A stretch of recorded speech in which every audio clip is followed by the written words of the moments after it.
We got admitted along with my batchmates January of this year. But this is part of a local panel presentation I have with my colleagues on localizing the discourse on risk communication. So, of course, I hope to, that's why my affiliation there is UP Baguio, but I'm now studying here. So let's start. I'll breeze through some of the slides because we're only given 10 minutes. So it first started with what is risk communication, or how is it defined? And I took Plow and Krimsky's 1987 definition, which states that risk communication is any public or private comm that informs individuals about the existence, nature, form, severity, and acceptability of risks. Let's look at the definition more closely. So first, of course, in any effort or endeavor of communication, there are actors involved. I looked at who the senders and the receivers are, whether the approach is top-down or bottom-up. How do these particular senders and receivers interact?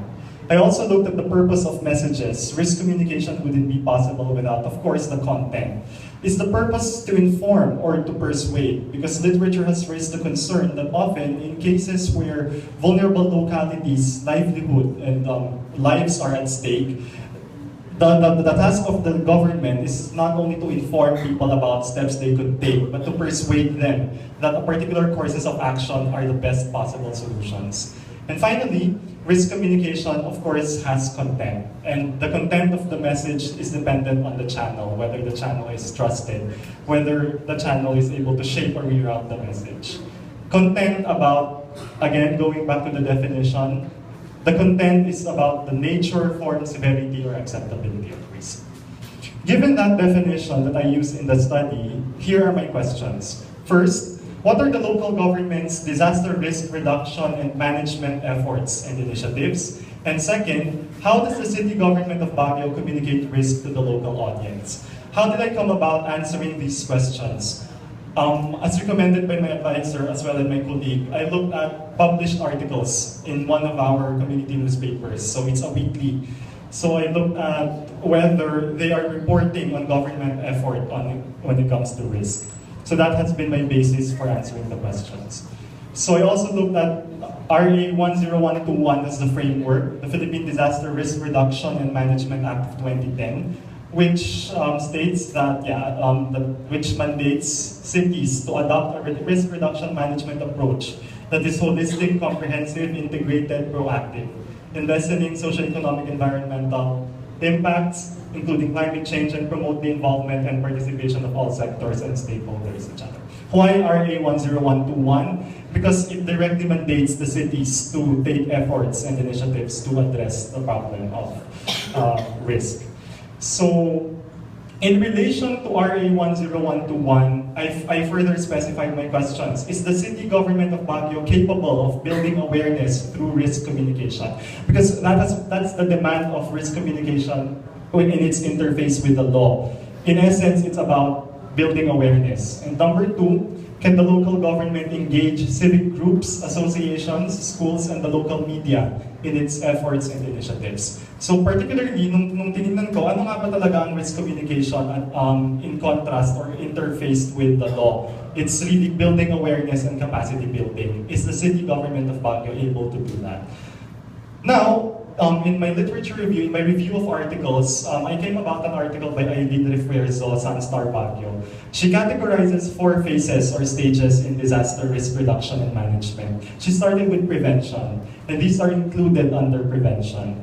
Yeah, so IEC, enhancing the capability of the barangay and the private sectors, strengthening the management and utilization of hazard monitoring equipment. Second phase is the preparation, enhancing existing awareness, building the capacity. Okay? And third, she talked about response. Yeah, this is where the cities conduct safe and organized search and rescue operations, medical aid, nutritional assessment, and livelihood activities. Finally, she concludes with rehabilitation. That the government must assist victims, maintain peace and order, identify relocation sites, and ensure psychological well-being. What did I find out exactly?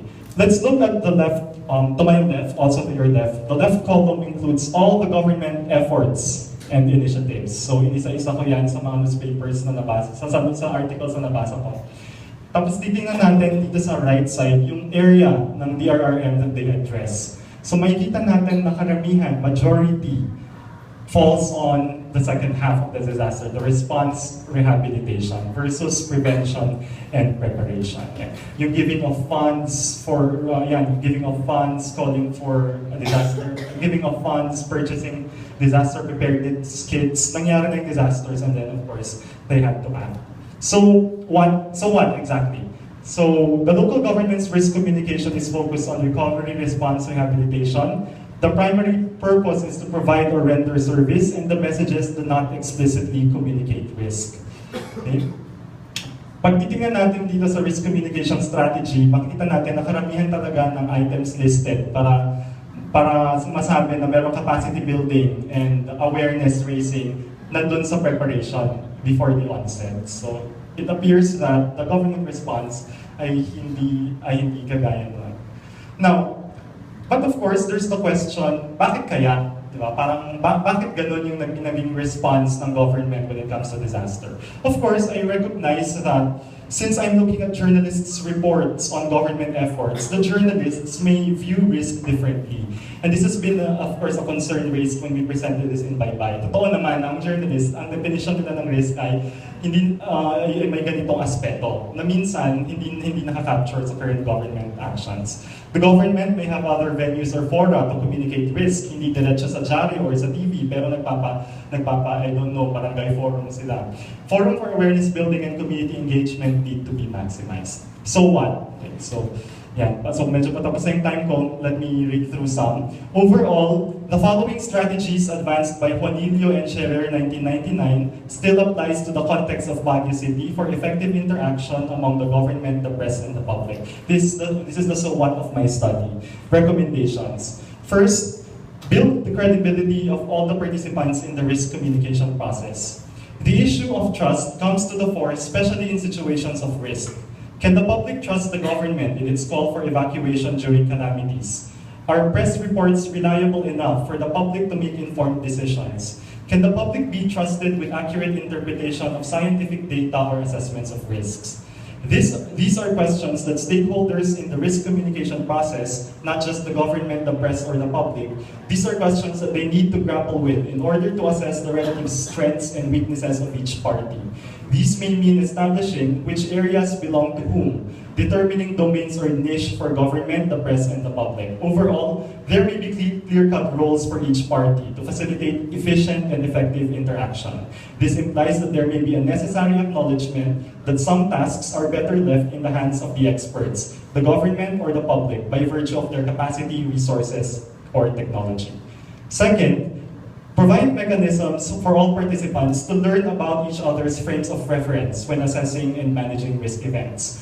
While we recognize that the government, press, and the public can be senders or sources of their own legitimate messages, we must also assess where each sender is coming from, which contexts give rise to a particular message, and under which circumstances can they be applicable, which lens should be used to view a certain phenomenon, whose perspective prevails in labeling risk.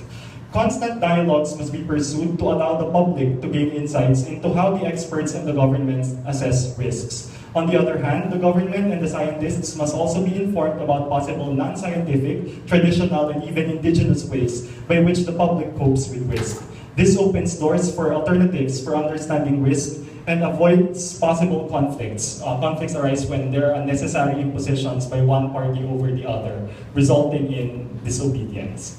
Third, develop a system for identifying information needs. While efforts geared towards this end are in status quo, the same have not been sustained and founded on a system. The government must continue to reach far-flung areas, transcend socio-economic barriers, and persist in engaging communities with more regularity.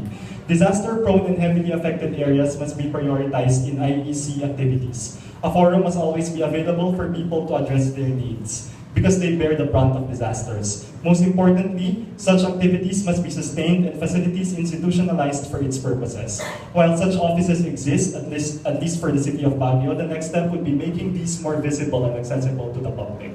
Fourth, provide the non-scientific community with analyzed data and methods for